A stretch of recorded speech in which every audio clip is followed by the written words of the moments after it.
Manifesta aos pais que amam seus filhos, mas não conseguem. Um grito na surdez da normalidade. Pobres destes pais que andam tão ocupados com tantas coisas que não encontram tempo para seus filhos pobres.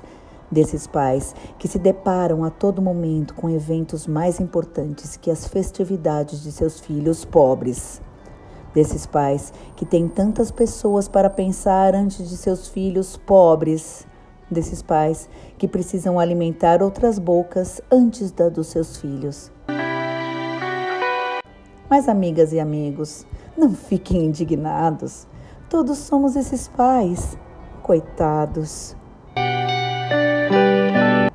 Pobres desses pais que não enxergam alternativa alguma nessa vida tão louca para poderem visitar seus filhos pobres.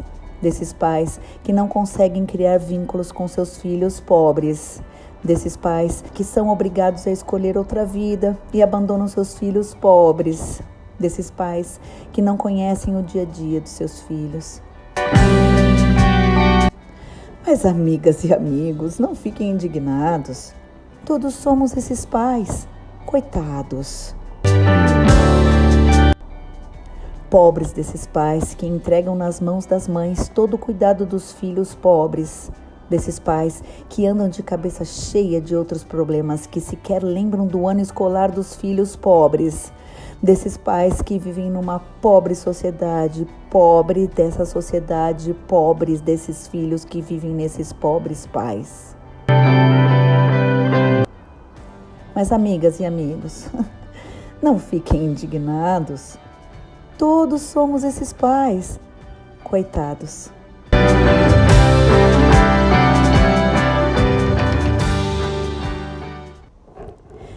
Texto tirado do blog Criar com Asas, escrito por Dedelovitch e todas as mães obrigadas a engolir a normalidade, de 26 de abril de 2017.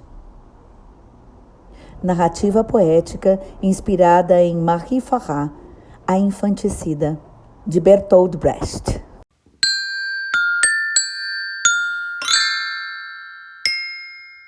Criar com amor.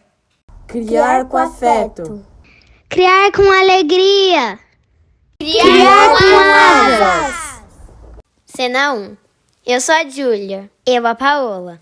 E nossa mãe é a Paty Juliane do Criar com Asas. Cena 2.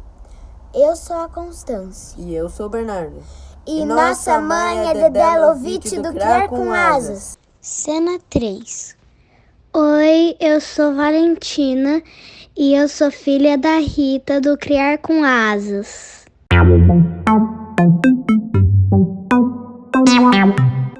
Episódio 33. A humana em cada mãe, com a psicóloga Bárbara Marques.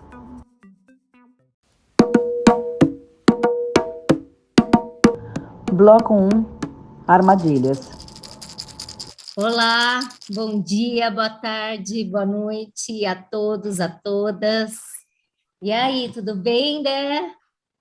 Tudo bem, Paty? Oi, Rita. Oi para nossa convidada também. Nossa, eu tô aqui com um sorrisão, porque a gente está recebendo uma pessoa tão especial aqui. Vai lá, Paty. Vamos lá, vamos começar então. Bom, nós estamos aqui hoje gravando o nosso 33º, é isso que fala? E eu acho que é tudo isso mesmo, episódio. E esse episódio vai ao ar no segundo domingo de maio. É o dia que a gente celebra o Dia das Mães, né? E a gente está muito feliz hoje, porque a gente tem uma convidada. Mas antes de chamar ela para conversar, eu queria que a gente pensasse um pouquinho em algumas coisas. Segundo Danielle Elis Colucci-Brum, no livro da maternagem, o papel da mãe, do pai e do filho sempre foi manipulado pela sociedade conforme os pressupostos e valores dominantes da época em que estava inserido. Nós vivemos em uma sociedade patriarcal e capitalista. O Estado, a religião, a cultura dominante insistem em nos dizer que a mulher tem que parir e que a maternidade é a sua principal, às vezes a única, função. A ela cabe produzir mais mão de obra, enquanto o homem, ele deve produzir o capital. Segundo o levantamento de estatísticas de gênero, realizado em 2019 pelo IBGE, enquanto mulheres dedicavam cerca de 21 horas e meia por semana do seu tempo cuidando de outras pessoas ou em afazeres domésticos, os homens dedicavam apenas 11 horas, ou seja, metade do tempo nas mesmas funções.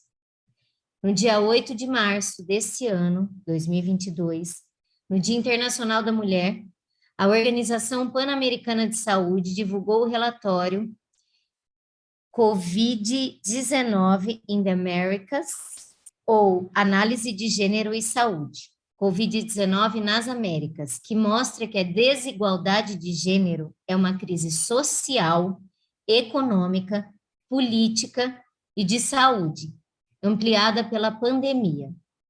Nessa fase, o papel de cuidador expôs as mulheres a um risco aumentado de contrair a Covid-19.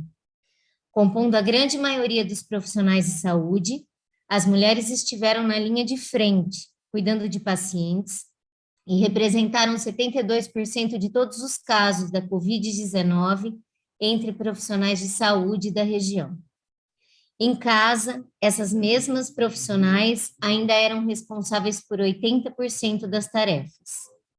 O mesmo estudo aponta que durante os lockdowns, para conter a propagação do coronavírus, as mulheres passaram mais tempo em casa, um lugar inseguro para muitas delas.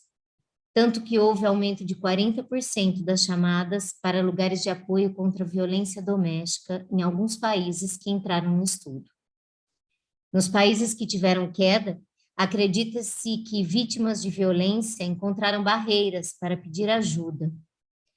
Outro impacto que tem muito a ver com a sobrecarga feminina, representada por frases que sempre ouvimos e reproduzimos como "eu não posso ficar doente", ou "se eu ficar doente, quem vai cuidar da família e da casa?", é que apesar dos dados que provam que homens eram mais propensos a terem doenças graves por Covid, as mulheres ficaram mais propensas ao diagnóstico tardio e, uma vez diagnosticadas, morriam mais cedo. A pandemia também agravou a mortalidade materna. As gestantes tiveram que equilibrar o medo da Covid com a incerteza de poder dar à luz com segurança em uma unidade de saúde, e muitas não receberam a atenção necessária a tempo. Lembrando que a violência obstétrica já era uma realidade gritante na pré-pandemia. O estudo mostra que nos últimos 2 anos, mais de 365 mil casos de Covid-19 foram notificados entre mulheres grávidas, e mais de 3 mil delas morreram. Aqui, vou para uma notícia de julho de 2020, dizendo que o Brasil concentrava 77% das mortes maternas por Covid-19 registradas no mundo, segundo estudos publicados na International Journal of Gynecology and Obstetrics. Assim, para diagnosticar sobre todas essas questões que envolvem o maternar, a sobrecarga e a saúde mental das mulheres, sobretudo as mães, nós temos a alegria hoje, a honra e a gratidão de receber a minha amiga Bárbara Marques. Bárbara é psicóloga que estuda gênero e saúde mental. Ela tem um espaço na cidade de Sorocaba, São Paulo, chamado Aliar. E também tem um podcast chamado Aliadas, junto com outra querida psicóloga, Carolina Duarte.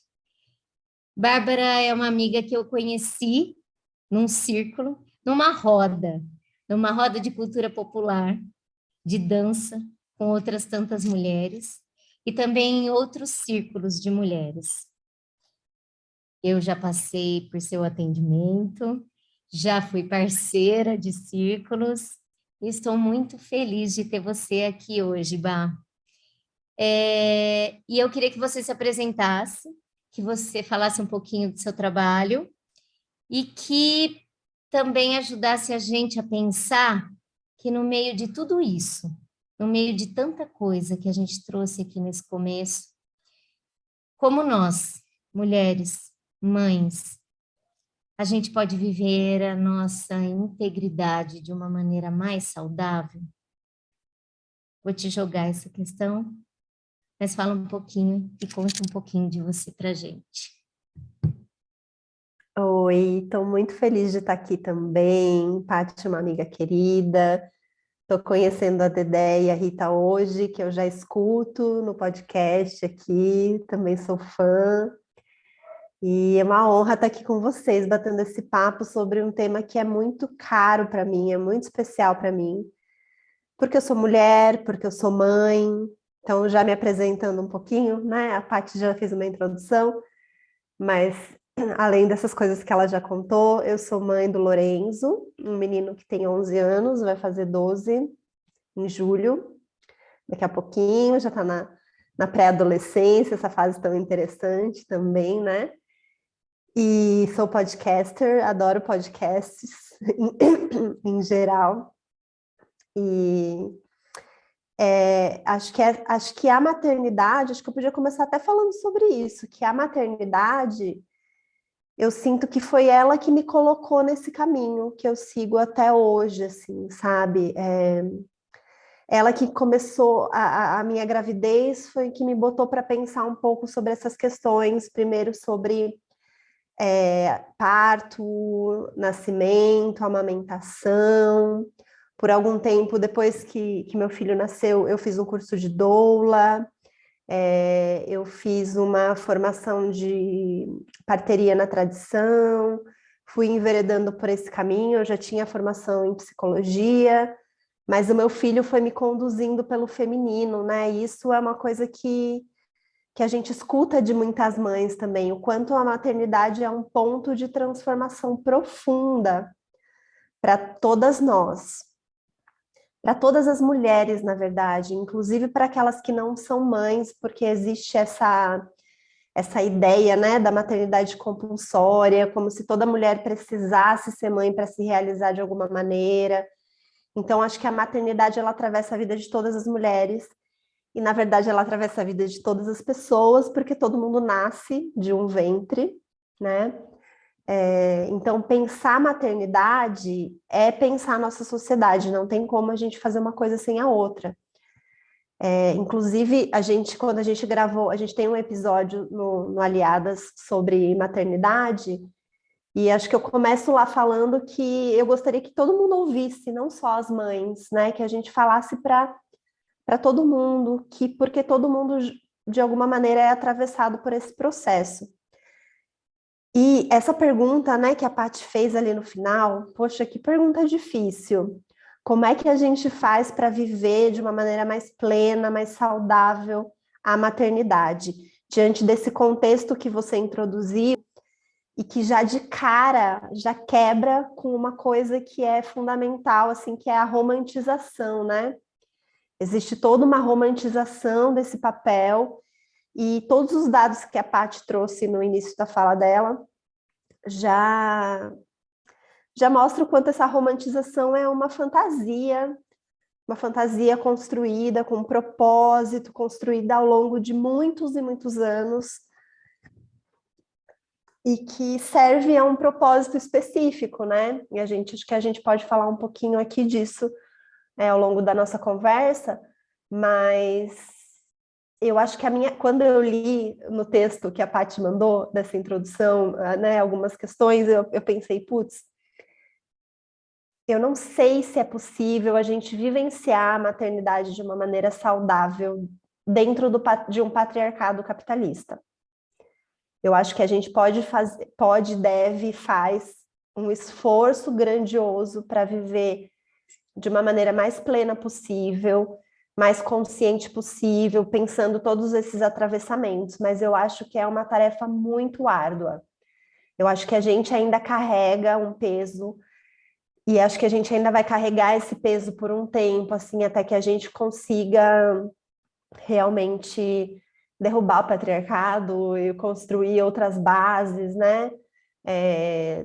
fazendo um pouquinho do nosso trabalho e deixando o trabalho aí para as próximas gerações também, abrindo um caminho para as próximas gerações, para que as mulheres que venham depois da gente consigam, de alguma maneira, viver isso de uma maneira um pouco mais leve, né? Então, acho que é um trabalho que a gente está aí precisando encarar, mas eu não acho que seja possível por muitas questões.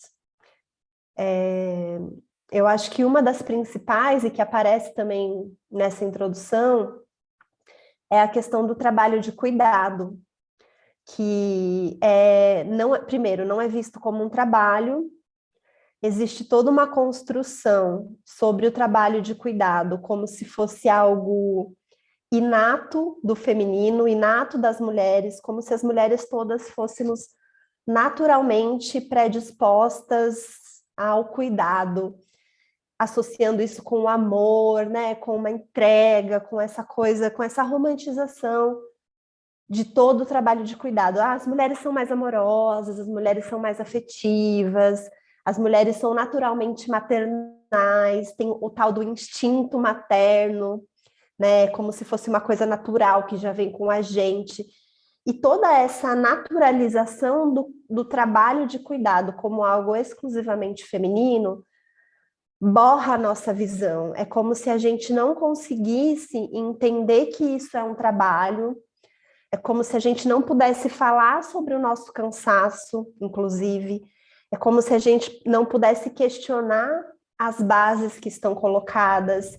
Então, quando a gente fala de divisão de trabalho, seja dentro de casa, ou quando a gente fala de oportunidades de trabalhos para mães fora de casa, ou qual é o respaldo que a sociedade dá para que a gente possa se dedicar para um cuidado.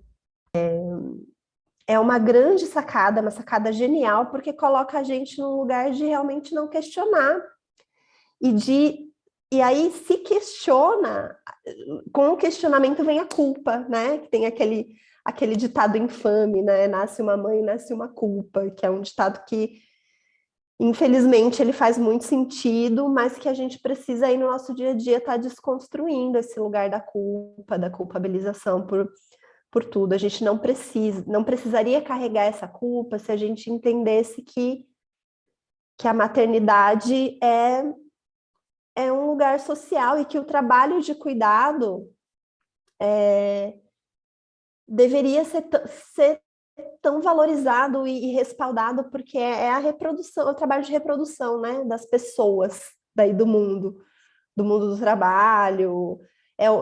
E não é só parir, né? É parir, cuidar das condições necessárias para essa pessoa crescer, se desenvolver, aprender, desenvolver habilidades. Então, é um trabalho, e não é visto como um trabalho. Acho que a própria noção de trabalho, né? Então, as pessoas se questionam, mas então teria que ter um salário, teria que se remunerar? Sim, teria. O ideal seria que sim, né? Ou que a família tivesse condições necessárias para cuidar, para ofertar esse cuidado, ou que o Estado pudesse garantir, como acontece em alguns países, né, que tem uma licença maternidade, ou que tem uma remuneração, ou que o trabalho doméstico é mais igualitariamente dividido. Então, é entender que isso é um trabalho, entender que não é um dom apenas, um dom natural, né? E que, inclusive, essa questão da representação do que é ser mãe na nossa sociedade. Existe um endeusamento dessa figura, né? Por isso que muitas vezes algumas mulheres podem estar nos escutando e pode falar, não, mas eu tenho instinto materno, mas eu me sinto realmente cuidar do meu filho é a coisa mais importante, é mais especial, não consigo ver isso como um trabalho, né? E realmente são questionamentos relevantes, são questionamentos importantes. Mas existe todo um endeusamento dessa figura feminina da mãe aqui no Brasil, especialmente nos países latinos de uma maneira mais específica, assim, né? Tem essa figura da Maria, tem essa figura da Nossa Senhora, que a gente vê como algo sagrado. Mãe é sagrada. Quem nunca ouviu essa frase também, né? Mãe é sagrado. E para muitas mulheres, realmente, esse é o único papel onde as mulheres se sentem valorizadas socialmente. Apesar, é uma contradição, parece uma contradição, né? Porque ela é valorizada, mas à medida que ela é endeusada, ela também é capturada por esse lugar. É uma armadilha, né? Existe esse endeusamento, então a mãe é tudo. A mãe é tudo. É a figura mais importante da vida. E que peso que isso tem para a gente, né? Até devolvo essa pergunta para vocês. Que peso tem isso para a gente? Essa frase que a Paty falou e sobre eu não posso morrer. Né? Eu não posso morrer. O que vai acontecer se eu morrer? E realmente, eu não sei como é que foi para vocês, mas quando eu engravidei, eu tinha muito esse medo. E é um medo que eu tenho até hoje, é um medo que eu tive na pandemia, de pensar, o que será do meu filho? Né? Ontem, por acaso, contar uma historinha aí. Anteontem foi aniversário da minha mãe fez 67 anos. Aí a gente foi lá dar parabéns para ela, né? Ficamos lá um pouco, voltamos para casa. Daí meu filho é canceriano, ele é grudadíssimo, todo dengoso comigo. E ele me fala às vezes que ele queria que eu tivesse tido ele mais cedo, que ele queria que eu fosse mais nova hoje. E aí nesse dia do aniversário da minha mãe, ele ficou fazendo as contas e ele falou: "Mãe, mas eu vou ter menos tempo com você. Porque quando você tiver a idade da vovó Léo, eu vou ser mais novo do que você é hoje. E não é justo." Eu falei: "Filho, não é assim que funciona, né? A conta não é essa." Ele falou: "Não, eu sei que pode acontecer muita coisa aí pelo caminho." Mas às vezes eu me pego pensando, é um tema que inclusive eu trabalho bastante na minha terapia, porque é uma questão forte para mim. É isso, do peso que tem você ser a pessoa mais importante da vida daquele ser. Peso que tem isso, né? Para ele, para mim, para a sociedade. Como é que é isso, né? E por que tem que ser assim?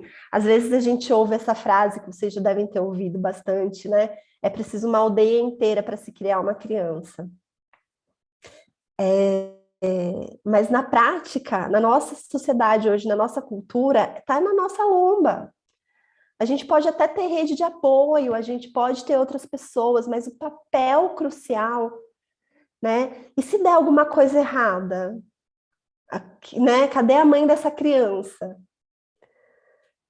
E quantas vezes a gente mesmo não se cobra? Meu Deus, será que eu estou fazendo certo? Então, é uma carga muito grande, assim. É como se fosse essa figura do cuidado, a impressão que eu tenho é que essa figura do cuidado, que deveria estar mais diluída socialmente, ela está concentrada nas mães. E aí, obviamente, que tem uma sobrecarga em muitos aspectos, né? No aspecto mais prático, da vida prática, mas no aspecto psicológico, no aspecto emocional. É pesado. Que outro papel a gente carrega com tanta intensidade, né? É uma questão que eu fico me perguntando de vez em quando, assim. Ô, Bárbara, e a gente está aqui entre mães, né? A gente está falando da mãe, mas de novo a gente volta para a mulher, porque se tiver, por exemplo, entre irmãs, quem vai cuidar da mamãe ou do papai que ficaram doentes, ou do irmão, que é sempre a mulher, né? A gente está falando de mãe porque a gente se coloca nesse lugar, e a gente várias vezes durante a pandemia falava isso, né? Sobre a pandemia trouxe para a gente essa sensação de finitude, e não era um medo do que vai acontecer comigo, é um medo do que vai acontecer com quem eu estou cuidando, né? E que mãe, quando a casa começa, um fica gripado, outro fica gripado, cuida, desesperado, não se cuida, porque fala: "Não, peraí, eu tenho que me proteger." Sempre que uma amiga minha fala que o filho está doente, ou que o marido está doente, fala assim: "Ó, se cuida." Porque se você está no papel de cuidar, você precisa primeiro cuidar é a máscara do avião, né? Põe a máscara em você, depois põe em quem está ao seu redor. Mas a gente não consegue fazer isso, né, Bárbara? Você que trabalha com isso, queria até te ouvir, assim, como é que a gente pode ter mais esse olhar autocompassivo, é assim que fala, né? De autocompaixão com a gente mesmo e na prática mesmo, colocar isso em prática. Porque a gente está o tempo inteiro esmurrando o que está lá fora, essa que eu tenho a sensação, assim, né? A gente está sempre ali lutando contra esse sistema patriarcal e que a gente reproduz muita coisa, e a gente também, às vezes, despende energia para fora, e como é que a gente começa a cuidar aqui dentro também? Até para ter energia para lá fora, a gente tem que cuidar aqui dentro primeiro, né? Eu queria também trazer, quando a Bárbara falou que somos endeusadas, né? Então, eu vou até usar aqui que, na verdade, somos santas, né?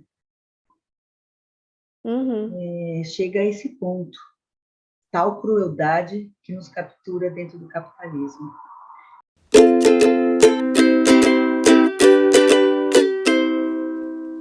Hora do Jabá.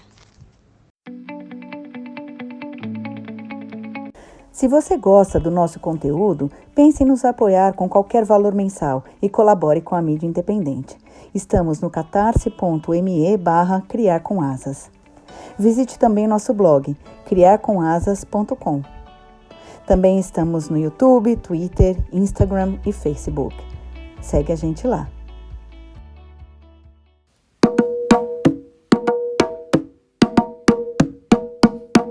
Bloco 2.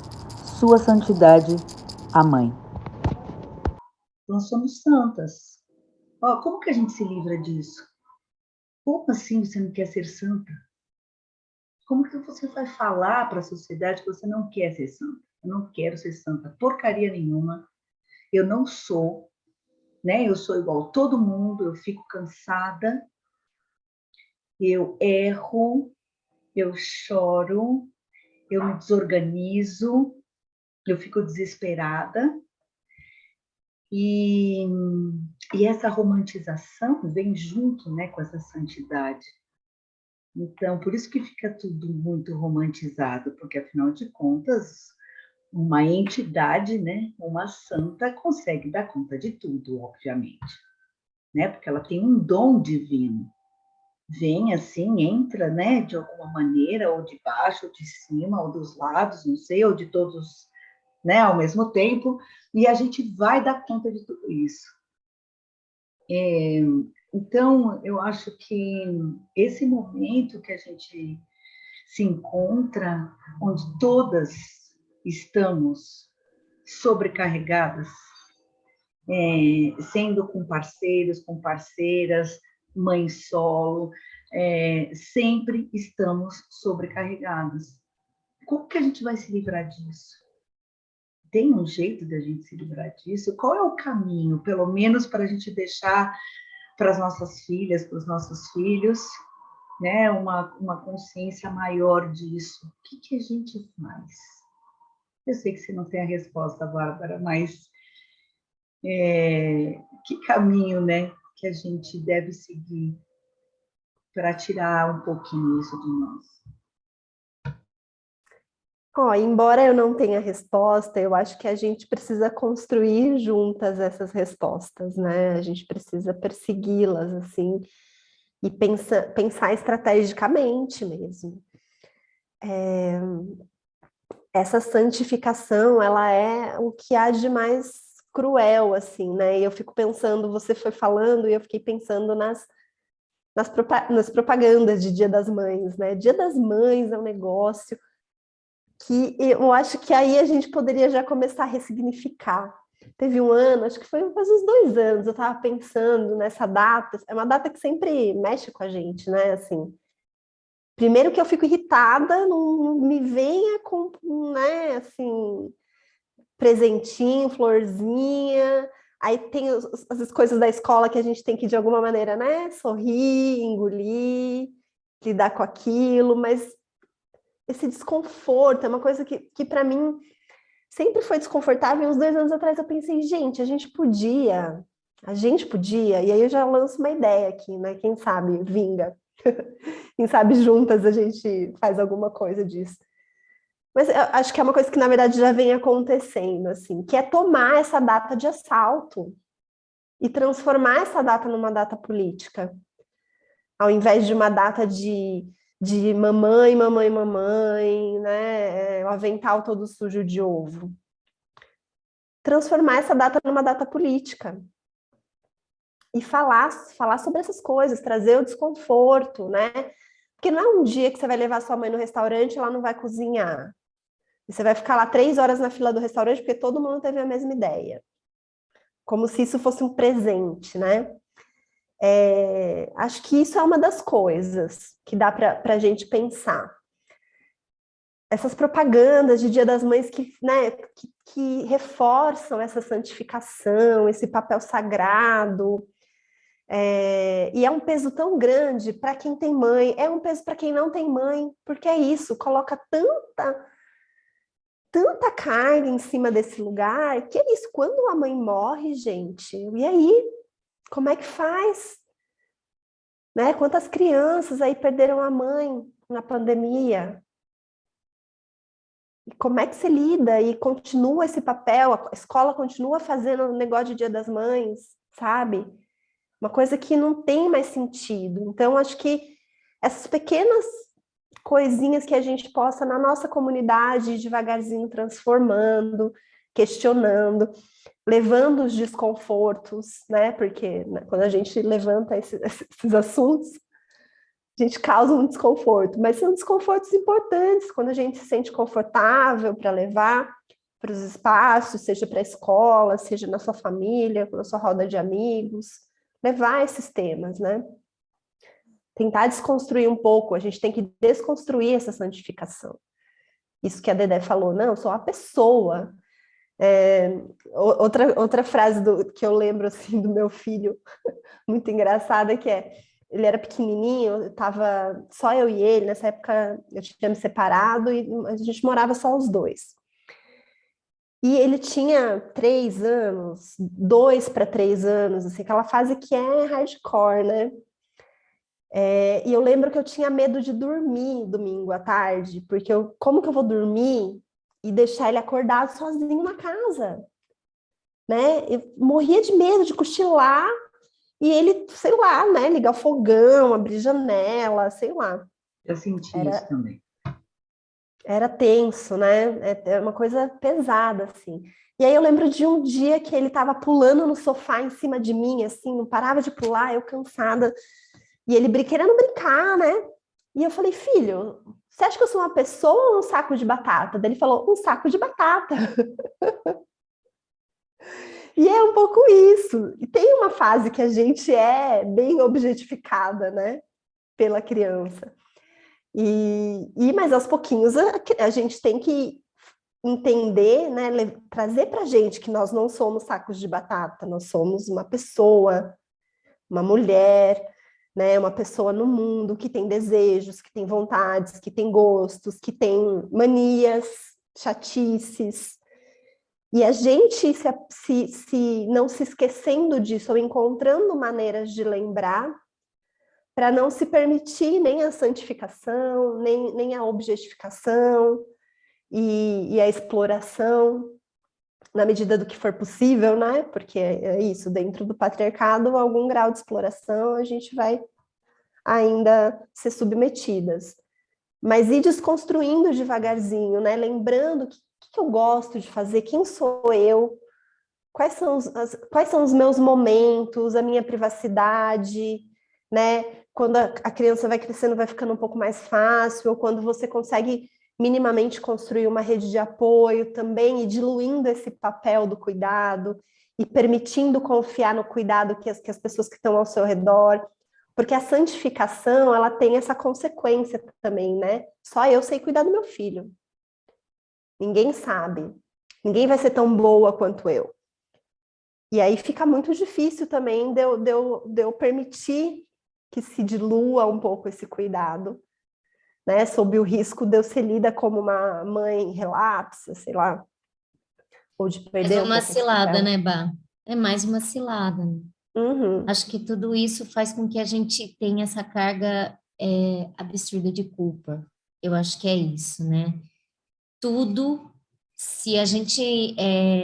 tudo leva para esse lugar. Então, a gente se sente culpado se a gente olha mais para a gente em determinado momento, se a gente quer dormir numa hora que a criança está acordada, enfim. Essa fala, vou voltar àquela fala lá, né? Se eu morrer, né? O que vai acontecer? Como é pesado isso, né? E como a gente sente isso? Por mais que a gente tente desconstruir. Então, esse lugar da gente sempre refletir sobre isso e estar aqui dialogando, como ainda não é suficiente, né? E a gente fica nesse lugar de desconforto, porque não é. A hora que vem para a prática, a gente é capturado. Paty, Quando eu... Oi. essa coisa, né, se eu morrer, isso é muito estranho, porque eu acho que a melhor forma da gente desconstruir essa coisa, se eu morrer, é a gente perguntar assim, e se eu não morrer? Porque você vai morrer. Só para avisar, né, vocês, assim, nós vamos morrer. Então, Claro assim, que nós vamos morrer, a né, Dé? Mas, pergunta ó... é, se eu Obrigada, não Dedé. Vou morrer? dormir mais tranquila hoje. Gente, nós vamos assim, morrer. o único medo que eu tenho de falar se eu morrer é comigo mesmo se eu morrer. Agora, as pessoas que vão ficar, já, desculpa, não posso fazer mais nada, morri. Então, assim, eu acho que a gente sempre tem que pensar na vida que a gente está tendo, que é a vida que a gente tem agora. Porque, pensando nessa desconstrução que a Bárbara falou, eu acho que a nossa conversa aqui, que vai ser lançada lá no domingo, no Dia das Mamães Santas Maravilhosas, já é uma desconstrução. Né? Para aquelas mães que eventualmente vão ouvir e vão se perguntar, nossa, mas será que eu mereço tanta santidade assim? Então, eu lembrei da Filha Perdida, quando a gente falou como as crianças às vezes nos tratam, né? E essa sua pergunta foi muito boa, a resposta foi melhor ainda. Realmente ele estava achando que você era um saco de batatas.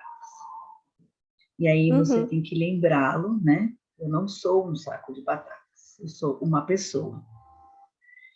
E a gente tem que lembrar para a gente mesmo também que a gente não dá conta, que a gente não é perfeita, e essa coisa de dividir os cuidados, realmente a gente cai nessa armadilha, né, Bárbara?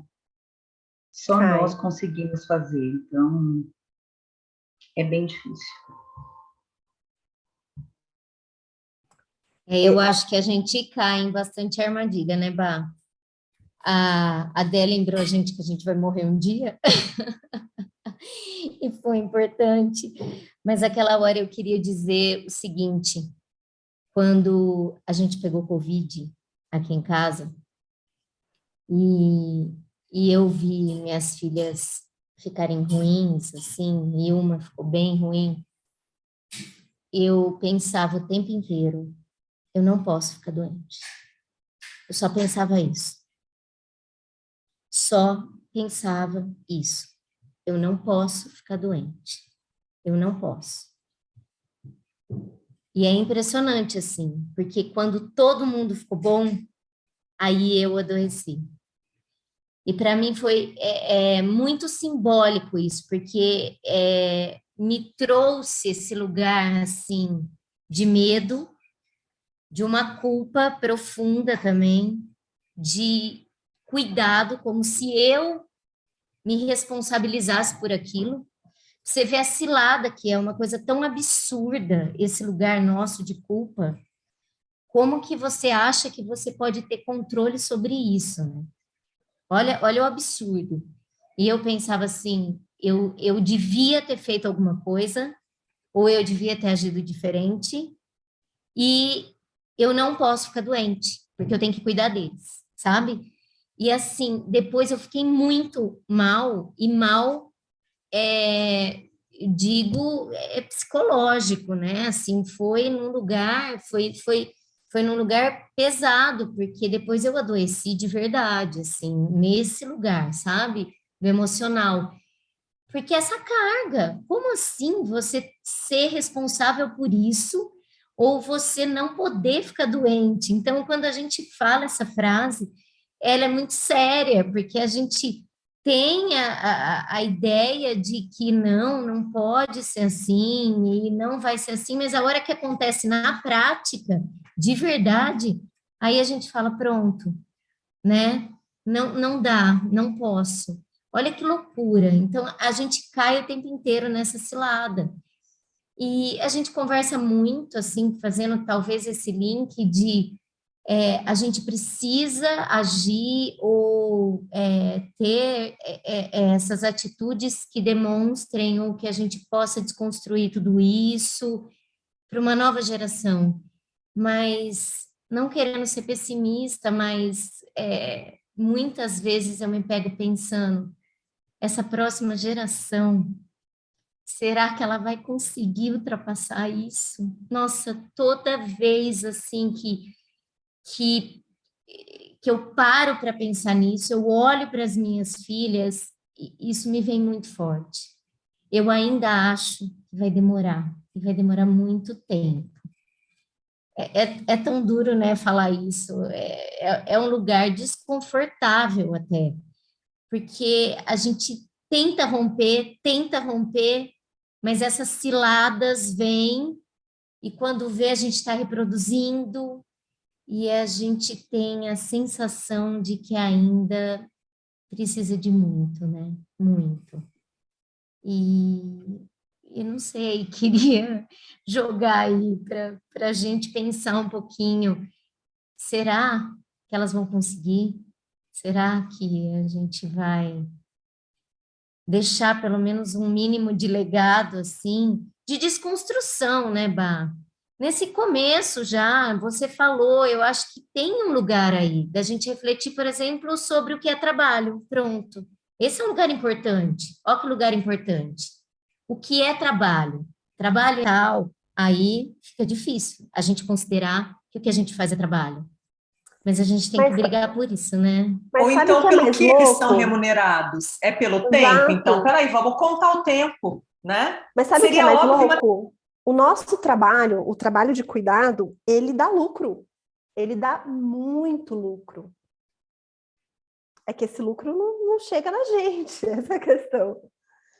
Tem um relatório da Oxfam, que é uma organização que estuda gênero, muito legal, que chama Tempo de Cuidar, né?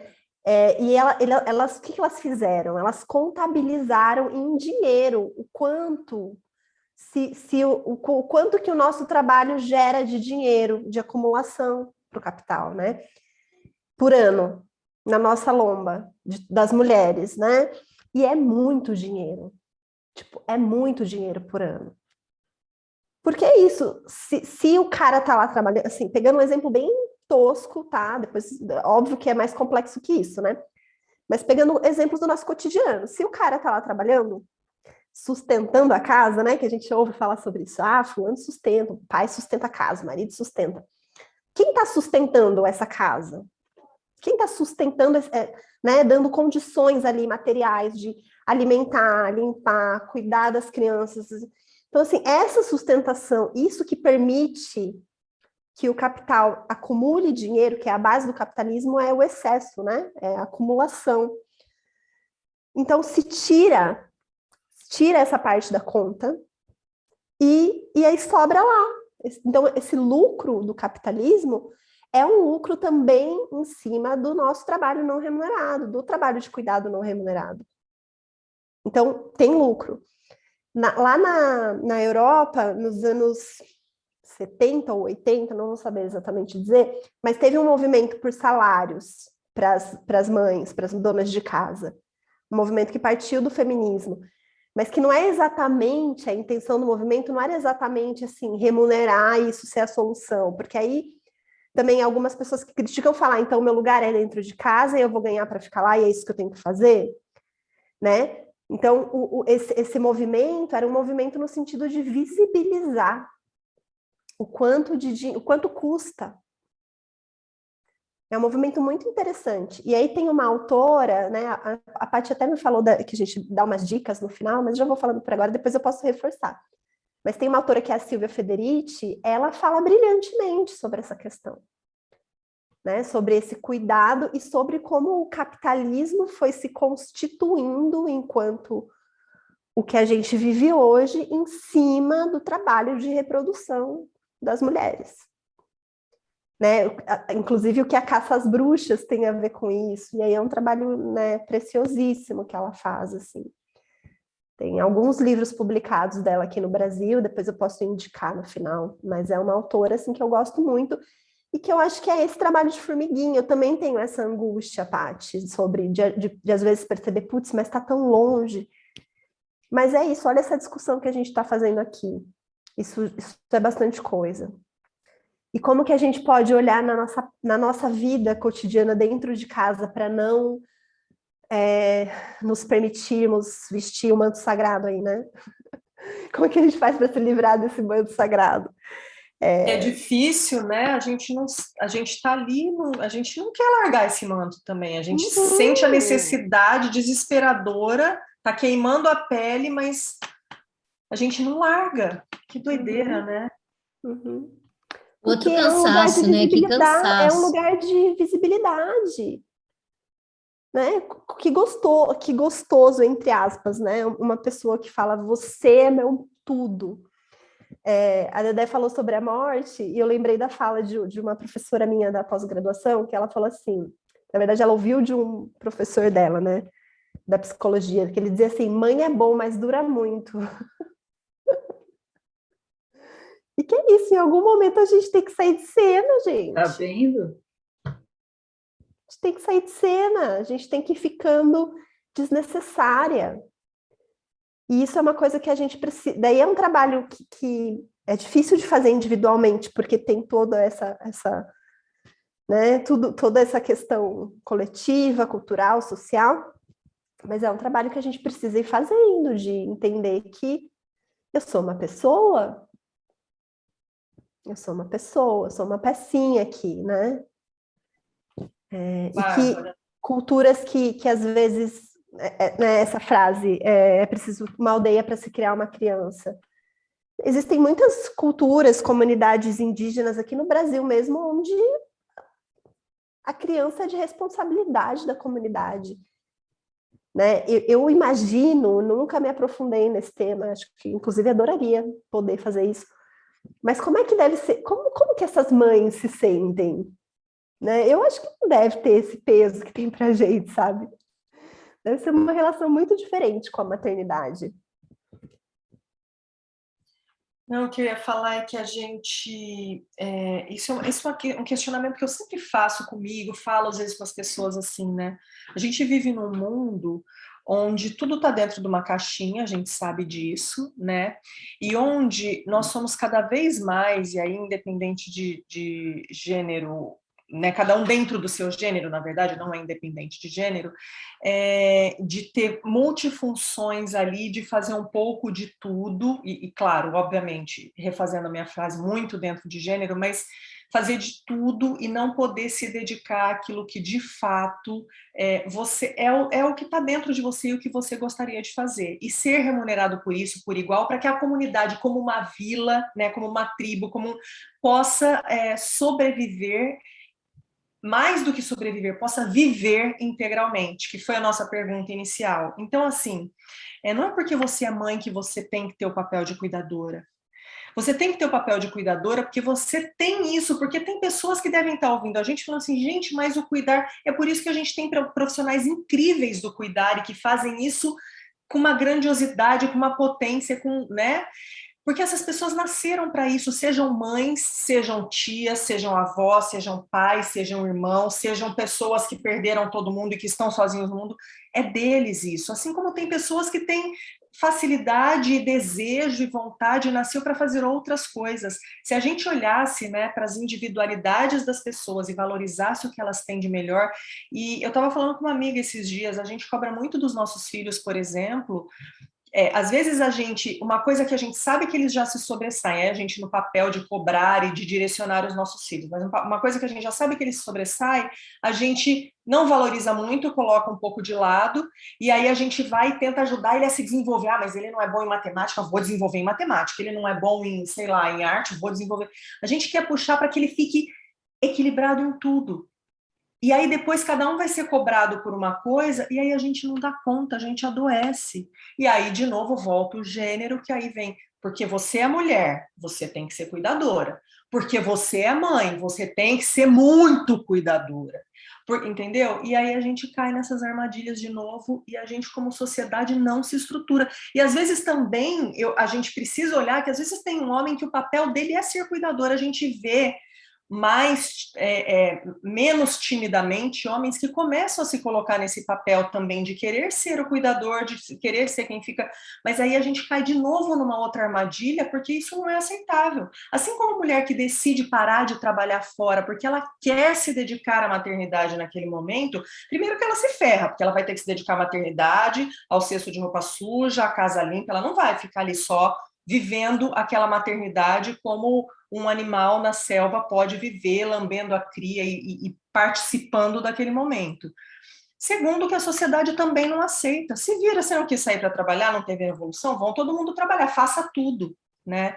Então, acho que esse olhar individual também falta, e também seria uma saída, e que a gente pode começar a fazer com a gente mesmo, né? Olhar para a gente, o que eu realmente gostaria de estar fazendo nesse momento, e de repente tem uma pessoa próxima a mim que é mais cuidadora que eu e que eu posso delegar para que ela me ajude nessa função e eu posso ajudá-la em outra, e olhar também para os nossos filhos, para as nossas, não só para o meu filho, para os nossos filhos, para a nossa sociedade, para a nossa infância, né, como sociedade, e começar a valorizar mais o que eles têm de potencial dentro deles e que é nato deles, né? Não sei como é que você vê isso.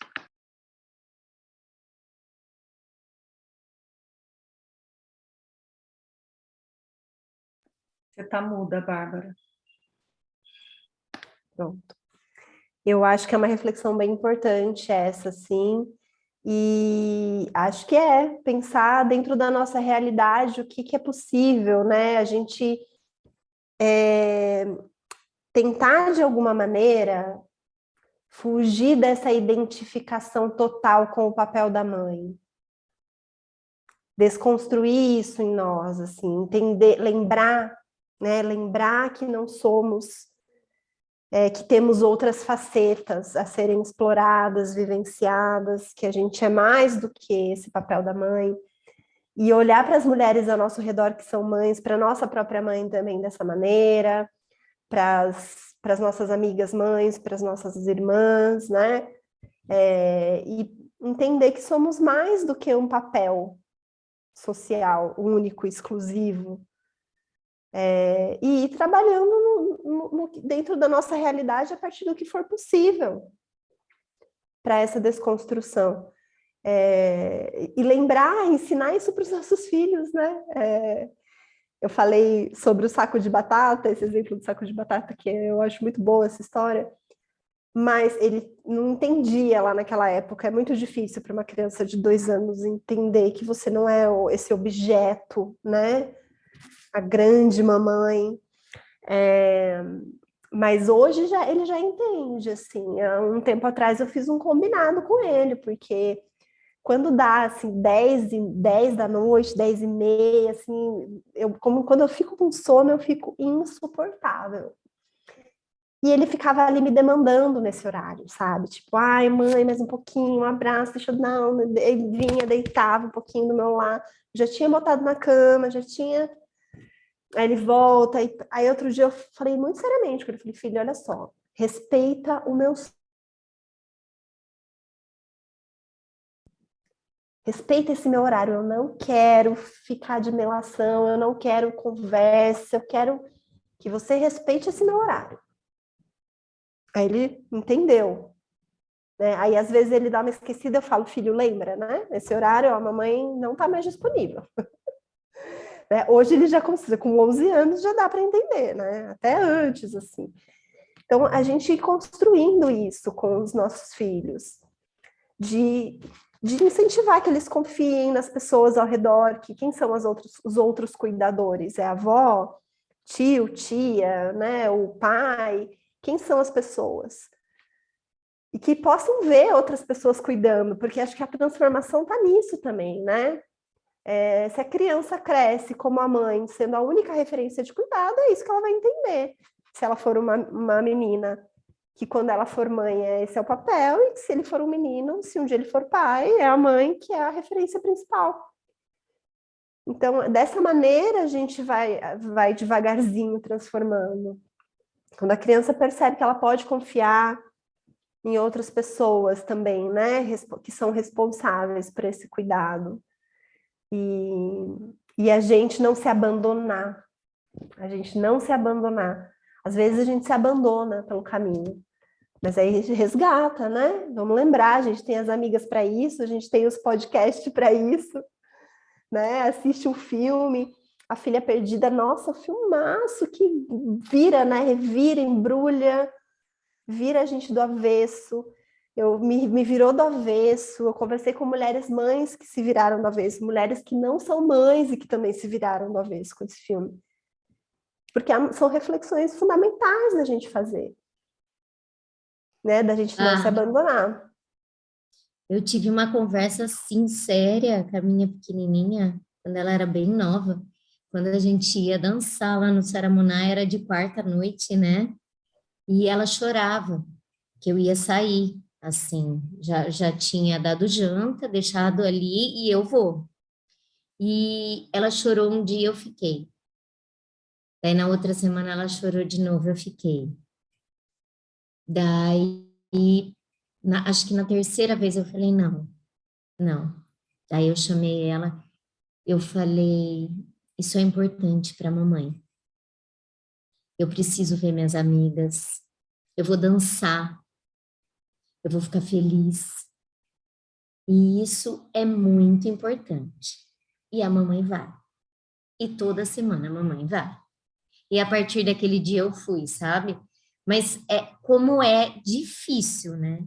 É difícil a gente se lembrar, né, Bá? Eu acho que é esse o lugar, assim, né? Que da gente não é a questão de ser ou não a cuidadora principal, mas é ser mais do que esse papel, né? A gente é mais, muito mais do que isso. E é muito pesado se a gente carregar tudo isso dessa maneira. Eu acho que entra dois lugares aí, daí dessa cilada muito forte a culpa.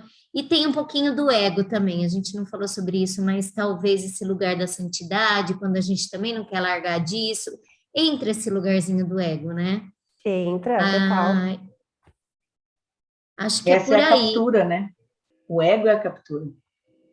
Mas pensa na gestação, a gente fica lá sendo, né, o objeto de onde vem um novo ser, então todo mundo fica ali te bajulando. Aí nasce a criança, olha todo mundo para lá, o único que continua olhando para você, que passa a olhar para você com intensidade, é essa criança. Então é muito difícil a gente, porque aí você volta a ser sozinha de novo, depois de um processo muito longo, que começou com a gestação, que transporta a gente para um lugar que a gente nunca viveu. Aí vem o nascimento da criança, que todo mundo desvia e fica olhando para aquela criança, só que a criança continua olhando para você, é a única que está olhando para você nesse momento, porque né? E aí agora eu tenho que tirar tudo e ficar aqui nua, sozinha comigo mesma. É difícil, gente, mas é importante, né? A gente precisa encontrar os caminhos. Só queria chamar uma atenção, Paty, quando você estava contando a história, você percebe que você precisou de 3 semanas para se convencer de que você podia ir, para ela bastou uma? Quando você conversou com ela, foi uma só. Se você tivesse conversado na primeira, já teria sido. É a armadilha que a gente se coloca, né? E para ela lidar com a frustração, né? Para tua filha lidar com a frustração da mãe que saiu e foi se divertir, é importantíssimo. Ela vai chorar, não vai chorar sozinha. Você não estava, né, largando ela sozinha na casa. Ela estava cuidada, ela estava num lugar seguro, ela estava protegida. Ela vai ficar triste? Pode ficar triste. É bom que fique triste, porque aprende a lidar com a falta. A falta, ela é inerente ao ser humano. Então vai lidar com a falta e de uma maneira muito protegida, porque está segura, tem outras pessoas ali cuidando, né? É um trabalho nosso mesmo, assim, ó. É uma forja ali, né, diária desse processo da gente não se abandonar, da gente lembrar que somos muito mais do que só mãe, né, mesmo. Gente, tá muito boa essa prosa. Tá muito bom, tá muito importante. Eu quero dizer de novo da minha alegria de estar te recebendo aqui, Bá, e dessa micropolítica num dia tão importante que a gente está fazendo aqui. Acho que a gente avançou um pouquinho, né, meninas? Pela gente, a gente ficava aqui horas e horas conversando. Eu quero jogar aqui um outro convite, viu, Bá? Para você voltar com a Carol. A gente ouviu um episódio da Aliada sobre ciclos, que para a gente foi num lugar muito especial. A gente quer também conversar sobre isso qualquer outro dia. E eu acho que a gente pode falar sobre as dicas nossas, né, meninas? O que vocês acham? Eu vou já falar aqui que eu tinha pensado nos livros da Silvia, Bá. Você já falou, mas eu acho que a Silvia traz essa luta e essa reivindicação, né? Pelo salário mesmo, desse trabalho doméstico, né? Eu acho que ela vai muito nesse lugar. Eu não sei bem se eu estou usando os termos que ela utiliza, mas no fundo é isso, é uma luta e ela pega toda uma parte histórica, ela faz um estudo muito profundo sobre isso. Você falou um pouquinho, acho que a gente pode colocar os livros dela. Eu conheço Caliban e a Bruxa, mas tem outros, né? E eu tinha pensado muito nisso. A gente já falou também, fez um episódio da Filha Perdida. É um filme também que revira a gente falou um pouquinho hoje. E se vocês quiserem trazer mais coisas, meninas, vamos lá. Eu vou trazer aqui o novo álbum que a Elsa não teve, né, o gosto de lançar, que é o álbum que é ao vivo no Municipal da Elsa Soares, e que a música Meu Guri, que fala muito sobre essa maternidade. Também trago o filme do Almodóvar, que é Mães Paralelas. É um filme que, inclusive, a gente deve assistir 2 vezes, viu? Uma vez só não basta. Porque, como todo filme do Almodóvar, ele é revelador no final, né? Então, depois que a gente vê o que acontece, dá vontade de ir lá de novo assistir sabendo o que vai acontecer, porque daí a gente vê com outros olhos. Então, essas são as minhas dicas. Mães Paralelas e Meu Guri, do novo álbum da Elsa.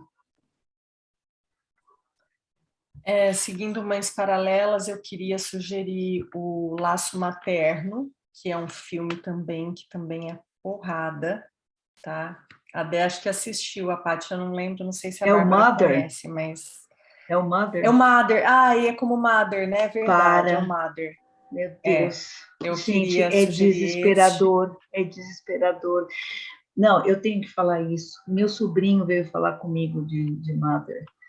E ele falou, mas que inferno é isso? Que mãe é essa? Ele ficou desesperado.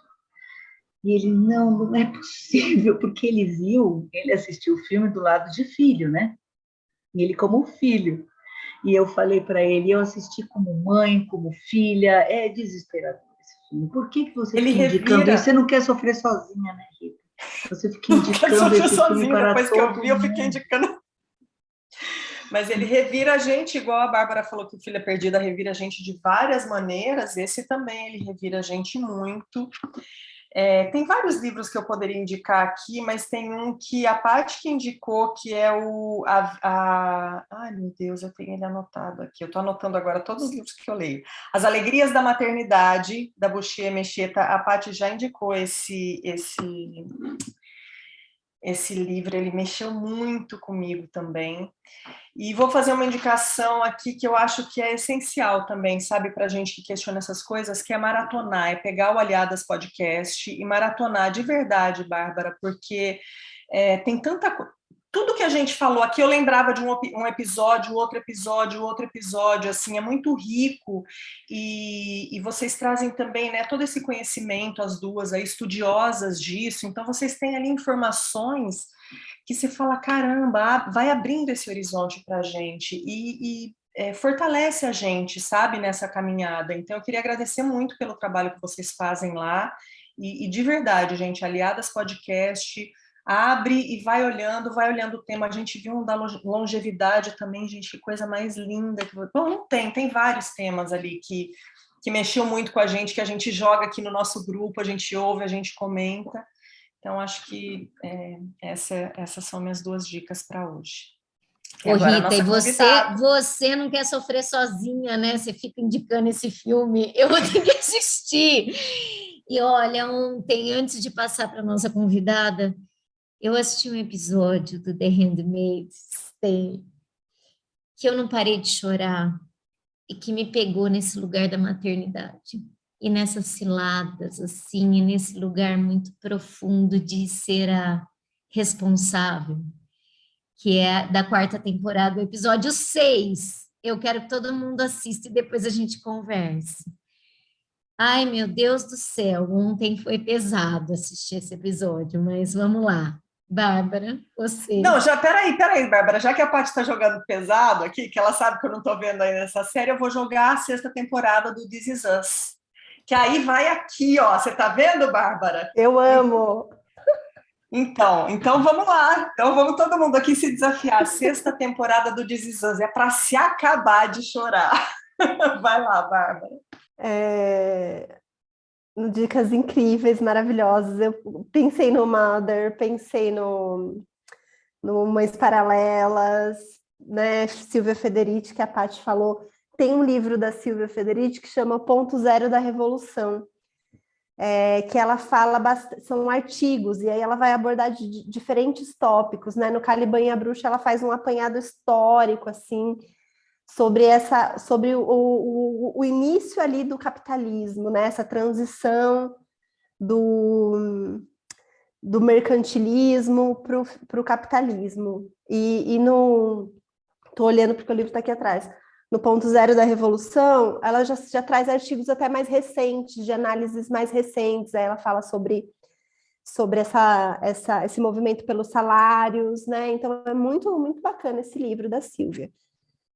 E eu queria trazer um outro livro que chama Mães Enlouquecem, Medea, Frankenstein e a Revolução, da Alessandra Canapelli. Ela é uma psicanalista e é assim nessa linha, gente, para revirar do avesso, assim, sabe? A gente, para pensar esse lugar desconfortável, né? As dicas aqui foram dicas desconfortáveis e eu tô achando ótimo, porque eu acho que é um pouco nesse lugar dessa desconstrução, da romantização, da gente pensar isso enquanto um papel político mesmo, né? De transformação social. Então, vamos acolher o desconforto também, que a gente possa celebrar em outros momentos, aliviar as nossas angústias, conversando, tomando um vinho com as amigas, enfim, ouvindo os podcasts aí, assistindo coisas mais leves também, mas esse desconforto de pensar essas raízes da maternidade é um desconforto necessário. Ele é necessário, então eu achei as dicas excelentes, assim, embora sejam dicas pesadas, né? Mas necessárias. Eu queria agradecer muito, eu quero levar vocês também para gravar com a gente lá no Aliadas. Vamos pensar aí, falar de maternidade, de criação, que vocês falam tão lindamente aqui, né? sobre a criação das crianças aí para esse mundo doido que a gente está vivendo. Vamos trocar mais figurinhas, porque eu amei, poderia ficar aqui até mais tarde. Sim. Mas é isso, temos tempo, né? Temos um limite. Vamos respeitar o seu sono, a gente já entendeu essa parte. É verdade, é verdade. Não, mas aqui, ó, aqui já até passou. O bate-papo ele vai. É isso mesmo, que delícia, Bá. Convite já aceito. Já aceito, né, meninas? Só combinar agora. É isso aí. Então tá bom, gente. Né? Vamos dar um tchau para todo mundo aí. E um feliz dia para vocês, mulheres, que puderam ter como presente esse desconforto, como a Bárbara falou, porque é a partir daqui que a gente consegue dar a mão, a partir de lugares como esse que a gente consegue dar a mão e seguir, e quem sabe, né, chegar num ponto em que a gente possa voltar a celebrar o Dia das Mães com mais leveza. Né? Distribua o desconforto, leve uma torta de climão para o almoço do Dia das Mães. É isso aí. Beijo, tchau. Obrigada. Vinhetas, Júlia e Paola. Vozes da introdução, Bernardo, Constance, Júlia, Paola e Valentina. Mandalas e avatares, Constance. Edição, Dedé Lovitch.